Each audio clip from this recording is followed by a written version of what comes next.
Hello, everyone. You're listening to the Cherilyn Lee Health Show with your host, Dr. Cherilyn Lee. And my wonderful co-host, Belinda Foster. And I just want to thank everyone we had a little technical difficulty this morning getting off to a very late start, but we have a wonderful guest with us today, Dr. Pamela Middleton, who is a wonderful holistic pediatrician, and welcome with us today, Doctor. Thank you. It's a pleasure. I'm just so excited. What you do for a living, to me, and I'm sure to all the listeners, is very exciting because, can I be honest with you, I am totally into holistic, remedies and that sort of thing. And I know there are a lot of parents out there with children that will be absolutely thrilled to hear about some of the wonderful suggestions that you have in relation to holistic care for their children. Okay, yeah. Doctor, you're not a stranger to the Cherilyn Lee Health Show and Interlight Radio. You're no stranger to us, and I just want to thank you so much for being back again today. And, I've had so many people, and I know I have several new mothers, within the last, since your last time being on the show, who did not hear the previous show when you spoke on vaccinations. And I have a couple right now that's going through an awful lot about whether to or to not vaccinate their child. The mother is against and the father is pro. So I just want to kind of start with that a little bit on the vaccinations too. Okay, and I've actually had to counsel a lot of parents, and it's exactly as you described, where you have one parent who wants to do vaccines and another parent who has questions about it. And what I generally say to all parents is that it's an individual decision that you make for your child based on, what you're comfortable with and what you know about vaccines and how they can, what they can do for your child. And so what I tell parents is, first of all, you have to do your due diligence, and you have to go out there and you have to get information. Maybe you have to dig a little bit deeper. It might not be as easy as just going to your pediatrician and having them say, oh, yeah, you need to vaccinate your child because, without the vaccines, all of these childhood diseases that have been eradicated can come back, and your child can be at extreme risk. You have to look at individual vaccines. For instance, I like telling this story because I think this mom she had a very difficult decision. She had a premature baby. Her baby was at least 3 months premature. So the baby had been in NICU for months, and upon discharge, they informed her that they would, be giving the vaccine. So she was uncomfortable with that because she had done some research into vaccines, and she was concerned that her child's immune system, because it was so immature, she didn't want to give all of these vaccines at one time. So, they, of course, told her about the risk of her child, in the same vein, because her child's immune system was so immature, she may be more predisposed to getting some of the diseases. So we had a conversation, and so I had to honestly explain to her that, okay, for your child, because your child is leaving the hospital on oxygen, so your child has a compromised respiratory system. If your child were to be exposed to pertussis, it would probably kill her. So, these are the types of discussions that I think parents need to have. They have to really know both sides, and honestly, it's usually not an easy decision because, there are hard things on both sides. So this mom eventually decided still not to vaccinate her child, and her child is now about 1, and, she did fine. She never got pertussis, but that mom understood the risk. So that's what parents have to do. They have to understand the risk of the disease and the potential risk of side effects from the vaccines.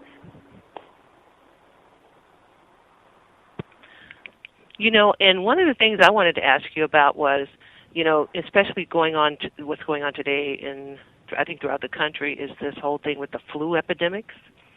and there are symptoms that are actually gone beyond sneezing and coughing, and there are parents who are concerned about how can they protect their children and themselves as well from this new flu. Right. Yeah. First of all, the best thing you can do to protect yourself against the flu is to have a strong immune system, which means washing your hands, eating healthy, having a good level of vitamin D. Even though we're in California and we get sun a lot, most of us, especially if we are African Americans, we actually need more sunlight to get our level of vitamin D, which means that we probably need to supplement with vitamin D3. Right. Now, the one thing that I've told all my parents when I sent out a newsletter, I think last month, telling everyone to make sure that they had the homeopathic medicine called oscillococcinum. Oscillococcinum is a homeopathic flu medicine that you take at the first sign of cold or flu symptoms. Wonderful. And since you have to take it at the first sign of cold and flu symptoms, you have to have it on hand. So I tell people you got to go out and buy it. If you don't have it now, go out today and buy it. Because inevitably what happens is I get a call at night saying, my child started having, this high fever or whatever yesterday. And what should I do? Did you give the oscillococcinum? Oh, no, we don't have any, so I'll send my husband out to get some in the morning. No, it's now too late because, we're talking about you're going into the second day. And so you want to always have it on hand, and it is safe for everyone. It's safe for children, babies. It's even safe for pregnant women. The instructions will tell you to contact your physician before taking it, but, they have to say that to make sure that people know how to take it correctly. Can you spell that for our listeners so they can write that down, please? Okay. It is OSCILLOCCINUM. So once again, it's OSCILLOCCINUM.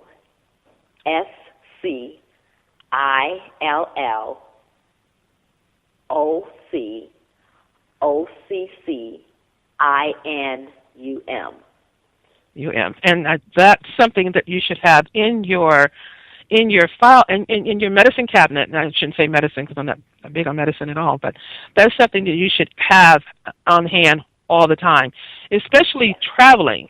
I would say going to these airports, if you're going to travel anywhere, even going out to a movie, because you're around so many people right now who are in the environment is so inundated. We're inundated with so many people that are coughing, So can this be used as also a preventative?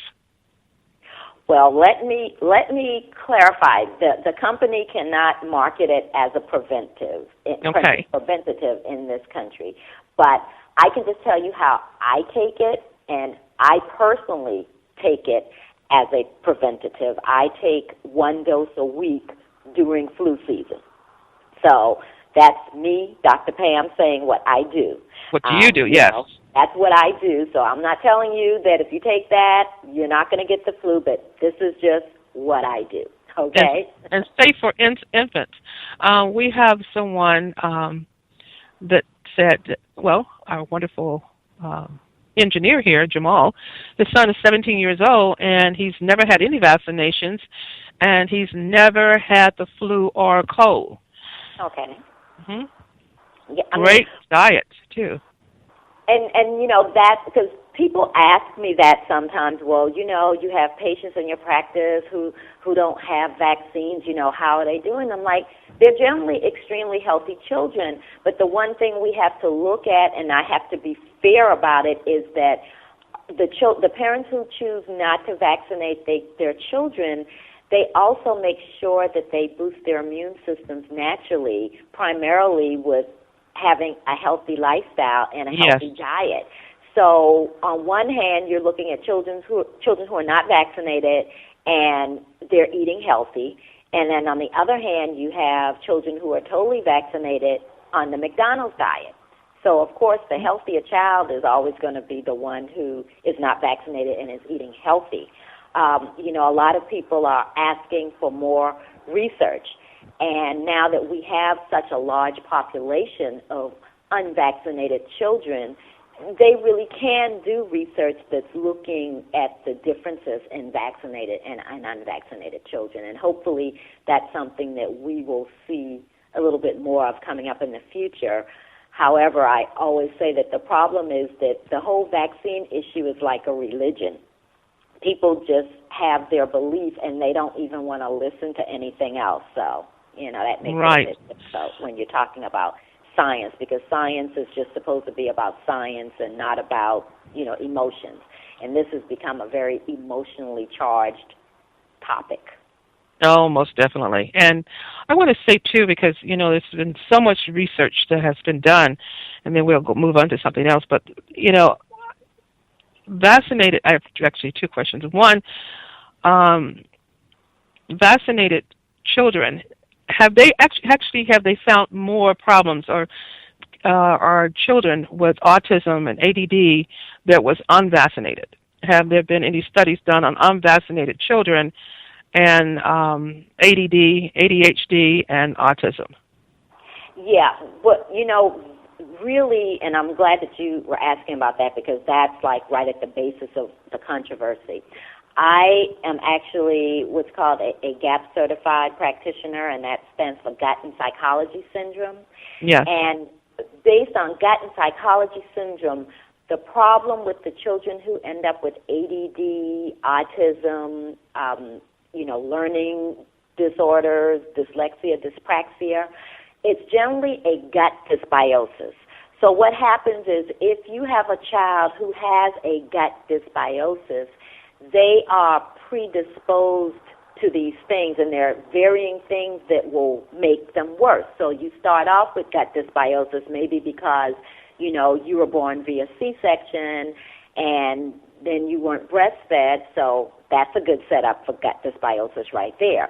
Mm-hmm. Then you go on and you start to get infections, so you start receiving antibiotics at a very young age. That will further harm the flora in your gut.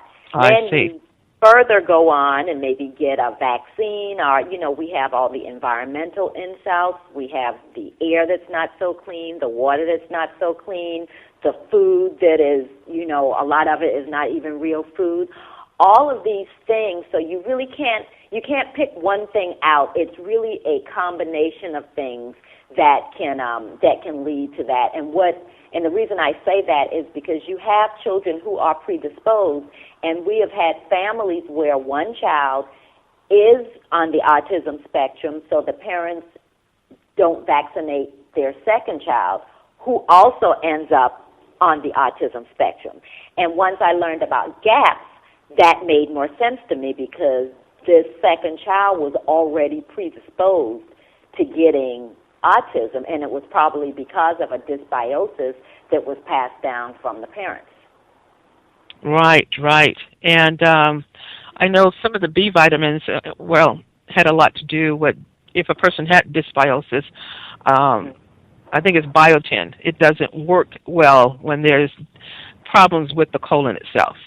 Right. Well, that's for you. They can't really absorb vitamins and minerals very well. In fact, right. I had a GAP group meeting last night, and there was a young lady who was probably in her late 20s, early 30s, who had been suffering. Basically, she didn't realize she had gut dysbiosis all her life, but she did, and she ended up with, autoimmune disease. But she was saying that, there were times in her life where she was anemic, and even whatever she ate, she was eating liver, she was doing everything that she was being told to do, but she still ended up having to have a blood transfusion. And the reason was because her body just wasn't able to even absorb everything.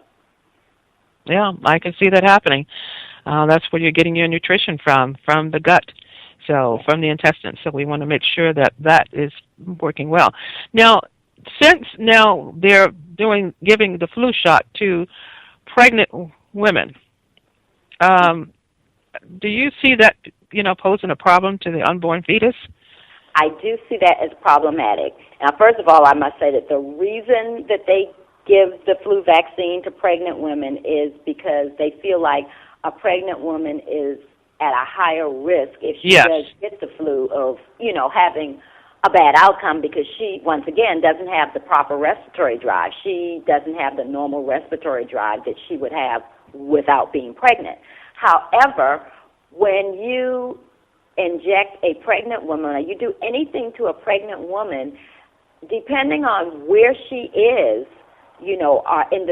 where the baby is in development, these things can affect your developing baby. And there's so much that we don't know. And I mean, right now people will say, oh no, nothing bad is happening, the babies are coming out fine, but these things don't usually pop up right away. And I always tell people, what was it, remember thalidomide?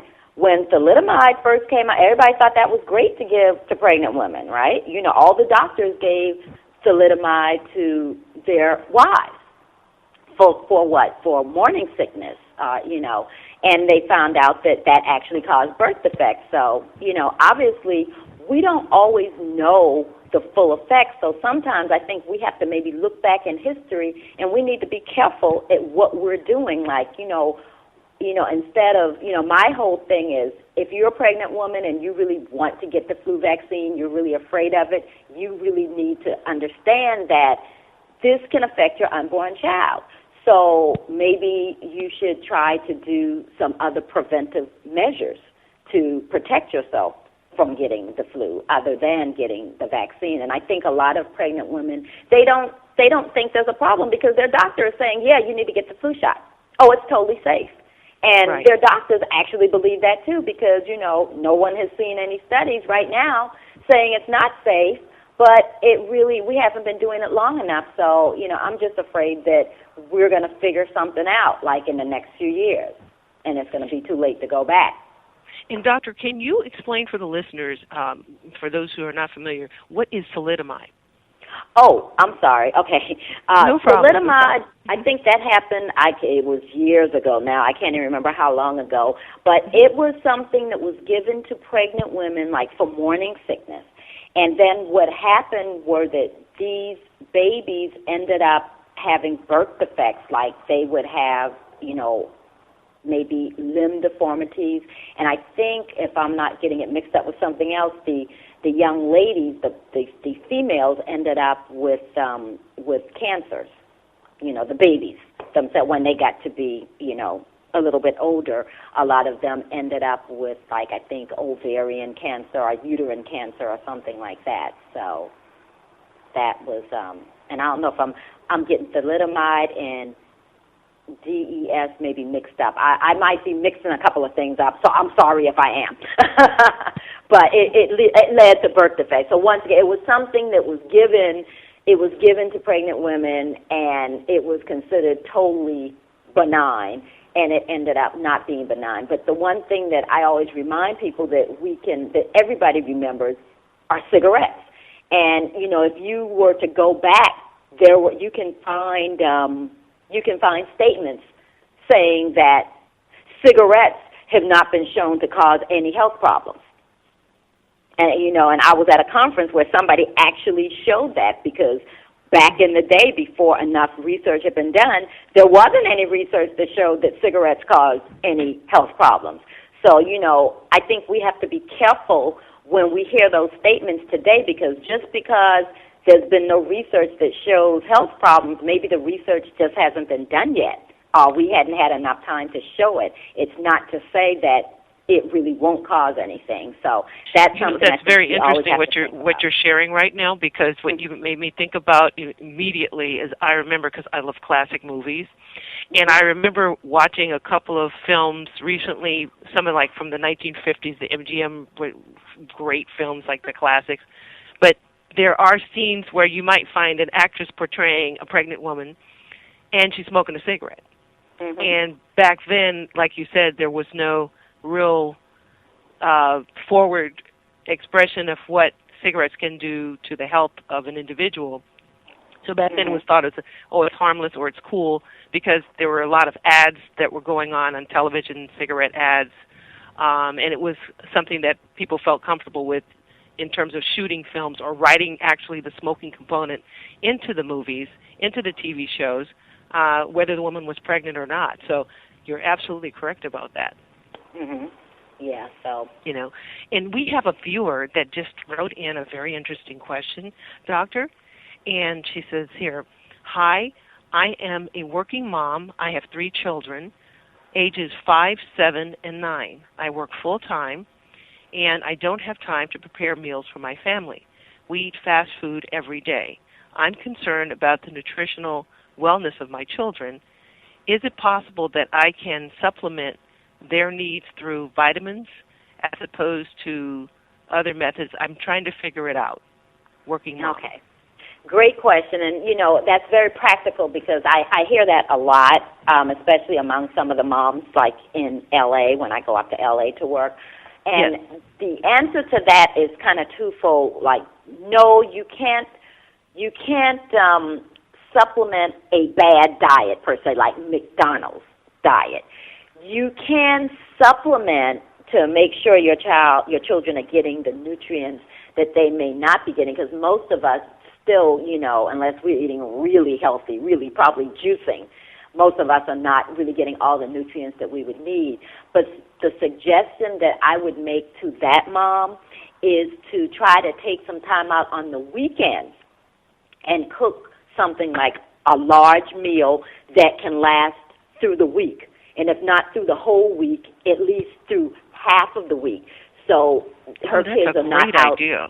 Every day, you know, because usually we have time on the weekend, and some of the healthy meals that you can cook, you don't even have to spend that much time in the kitchen. I mean, she can buy a whole chicken from Walmart that's really not going to be very expensive, put it in a crock pot, you know, put some seasoning or whatever in it, and she can actually just cook that overnight. You know, she can put that in the crock pot before she goes to bed Saturday night or whatever. And Doctor, you're Sunday giving me morning, an idea. I'm going to write that one down for myself. You know, well, let me just say that a lot of our listeners are not doing chicken, unless they do maybe organic, and a lot of our listeners are vegetarian.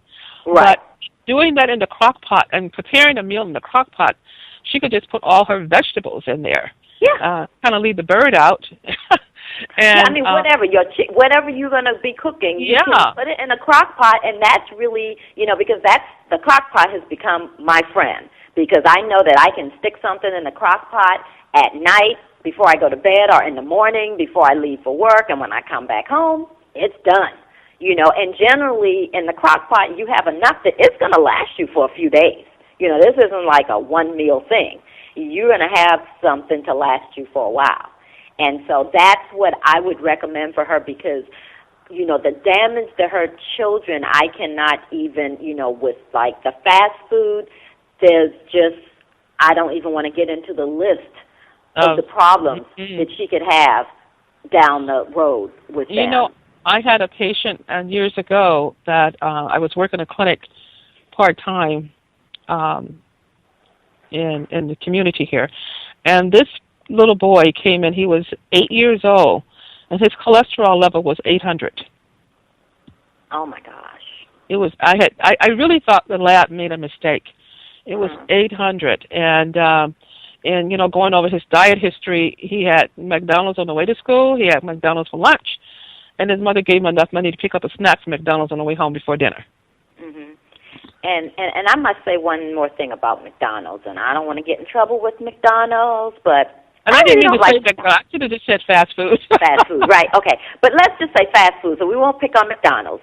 But it's just that McDonald's has really good advertising, so their marketing is excellent. So everybody is like into McDonald's. That's why we always pick on them, because they have such great marketing.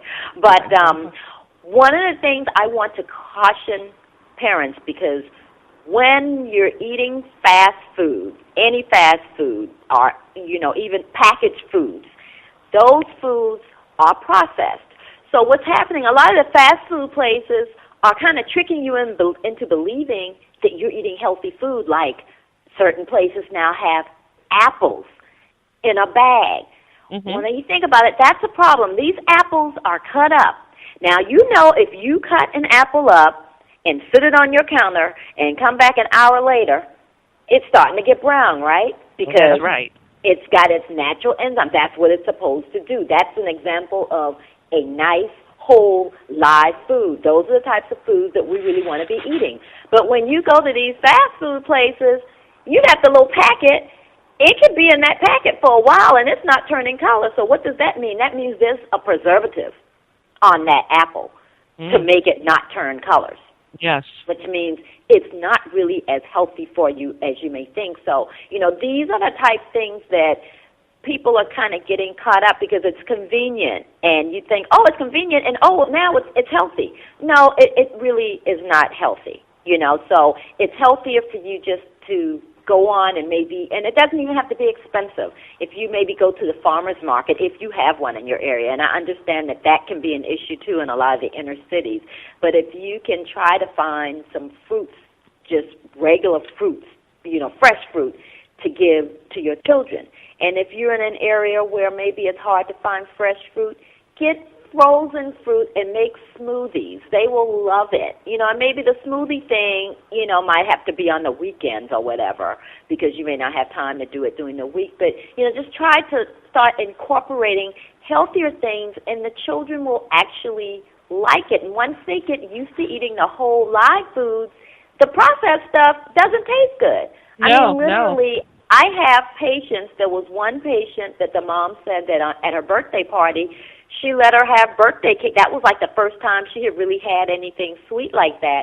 And she said she took one bite of the birthday cake. She put the fork down, walked over to the food table where they had the other foods, and grabbed some vegetables because that's what she was used to eating. And so that's what she wanted. And I think that as parents, we have to be careful what we let kids think is exciting and good. Like, we may say, oh, we're going to McDonald's, or oh, we're going to Baskin Robbins for ice cream. But maybe if you say, oh, we're going to have some strawberries, they don't know anything. They're going to be excited.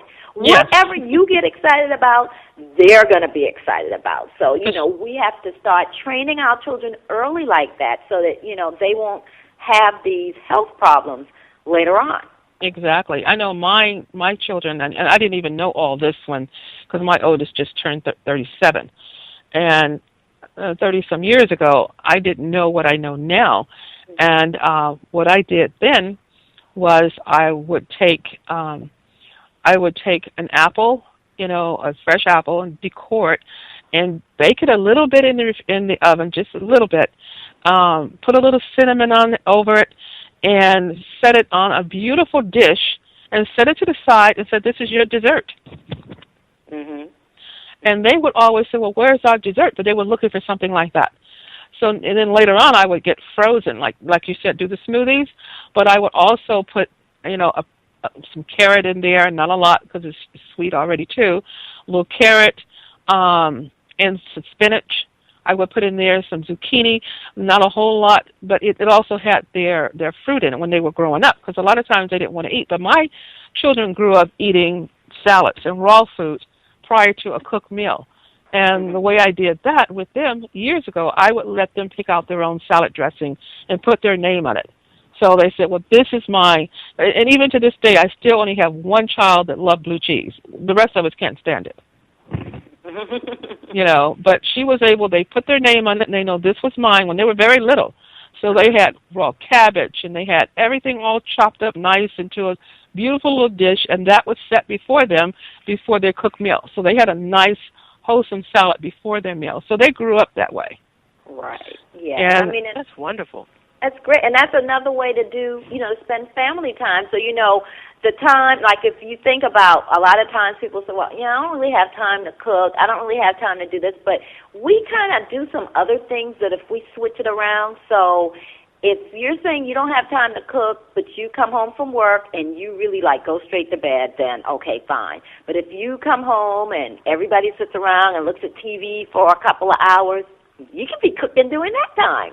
You may not be cooking for that day during that time, but you can be showing your children, let's chop up some vegetables, let's do this, let's put this in the crock pot, for tomorrow's meal or whatever. And that's, of course, healthier been looking at the TV, because that's another problem, and I think people don't realize it. As you're looking at TV, you're really being programmed. Like they talk about TV programming, you really are being programmed. And you're being programmed for a variety of things. And one of the things, because if anybody has ever been like trying to eat healthy or fasting or whatever, and you're sitting down looking at TV, you're like, oh my gosh, how many food commercials do they have? You don't even realize it sometimes until you're consciously trying not to eat certain types of foods, and you're like, every other commercial is like some food thing that and then I can't it's have. so appetizing. It's like, oh, well, let me go in the kitchen and grab something. Right. They make it look all good, so you're like, oh, okay, let me go get. So you don't even realize it. And think about your children. When the children are sitting there watching TV, they're being programmed to want these foods. You go to the grocery store, and they're like, well, I want this, I want that. It's not really healthy for them usually. And what happens, too, is that some of the foods, like if you have high fructose corn syrup, which is in a lot of things you wouldn't even think of, high fructose corn syrup is addictive. Like sugar is addictive. So I told parents, if you have a child who is overweight and you've got a bunch of junk food in the house, and, I've had parents say, well, I try to limit the junk food he eats, but he keeps on going back to the cabinet and getting more. By the time I look, he's gone through a whole bag of cookies or potato chips in, like, one night. And I'm like, you know what? You've got to get it out of the house. That's like having a drug addict in the house, and you say, okay, I'm going to give you a little bit of crack. Now I'm going to put the rest of it up here in the cupboard. You can have some more tomorrow. Really? Exactly. Do you really think there'll be some more tomorrow? And that's really what's going on with a lot of the foods that we have, especially with some of the additives in these foods. They really are addictive. So I've told parents that a lot of times it's really not your fault or your child's fault that maybe they got overweight, because you didn't understand what was going on with the foods that you were giving them and why they're craving so much of it, and they seem to can't stop eating. Yes. There is a biochemical reason for that. There's stuff in the foods that are triggering things.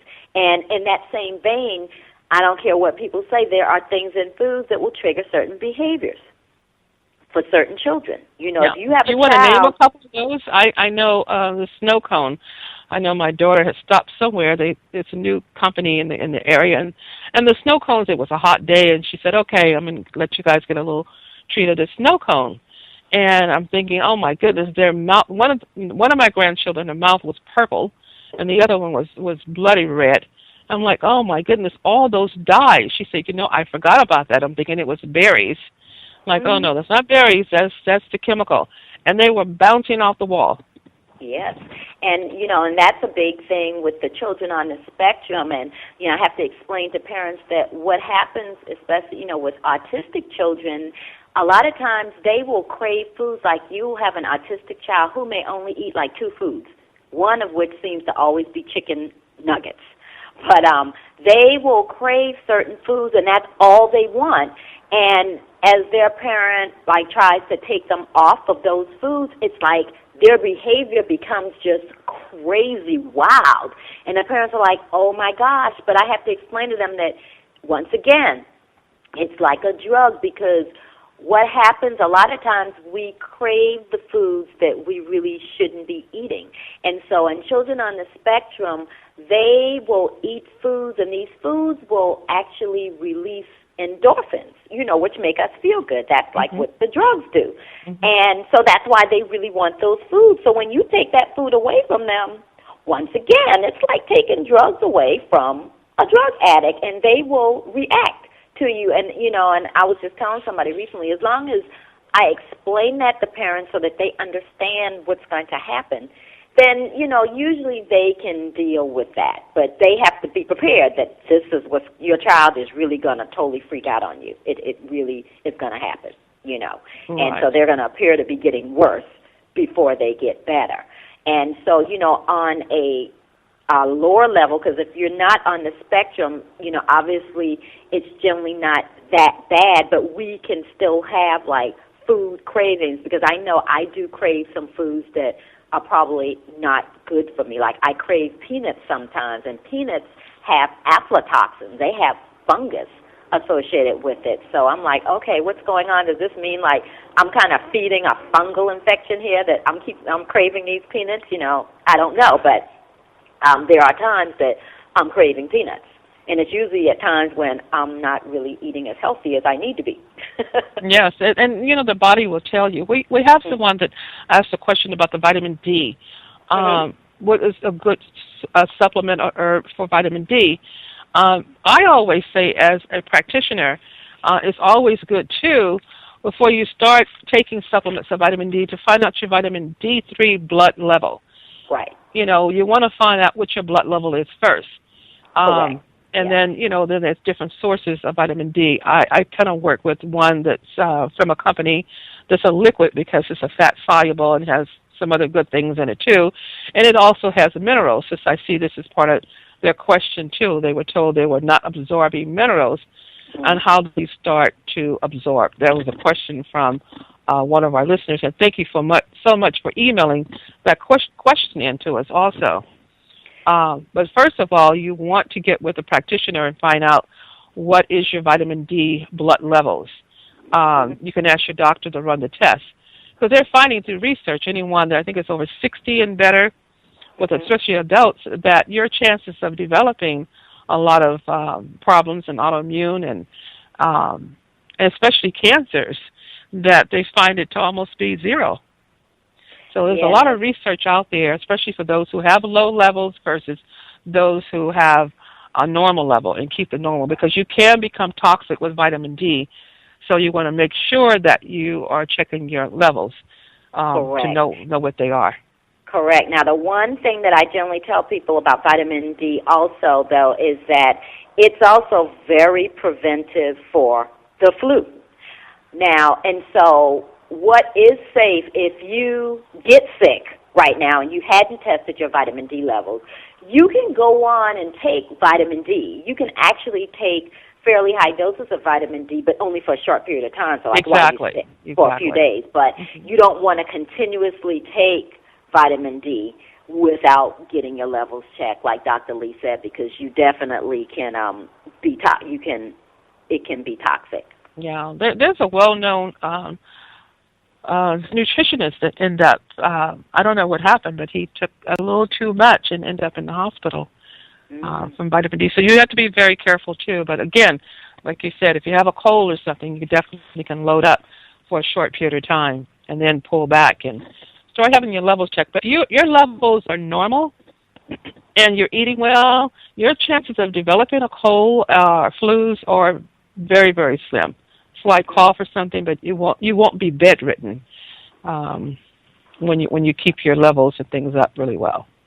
True. And another thing that people don't realize, there are a lot of factors that go along with us getting the cold, flu, illnesses like this. One is stress and sleep also. So in addition to a healthy diet, you want to get rest. And, obviously that's easier said than done for most of us, because, I'm the first one that will raise my hand and say, yes, I know I don't get the rest that I need. But basically, when I tend to get sick, it's when I start lacking in all those things. And typical times of the year that we get sick, if you notice, there's kind of like a little thing that starts to happen probably right around October. After October, we've had Halloween, you've had all the candy. That's usually when you start seeing the kids get sick. And, even some grown-ups, that's when the cold season first starts. And I don't want to cut you off. We have less than a minute left. And, Doctor, I would love for you to give your information out real quick before we have to close the show. Okay. And if you have any parting words, because we have like a minute left, if you have any parting words in our closing, for moms, but definitely give out your information, Dr. Pamela. The most important thing I can say to you to be healthy is to eat whole, live foods. That's things that'll go bad if you sit them on the counter. Drink plenty of clean water. Just try to avoid the processed foods. And to reach me, you can go to my website, www.mydrpam.com. So that's MYDRPAM.com. Wonderful, you so wonderful. much for having me, Dr. Lee. And I appreciate you being here. Thank you so much, and thank you for my co-host, Really nice. Belinda Foster. Thank you so much for being here today. Thank you, Dr. Lee. This is wonderful. And it's been great. As I always close, I have my parting words. Please repeat after me. I am so so grateful grateful that I am a magnet for miracles. A magnet for miracles. And I am so grateful to be part of Inner Light Radio. Have a blessed day.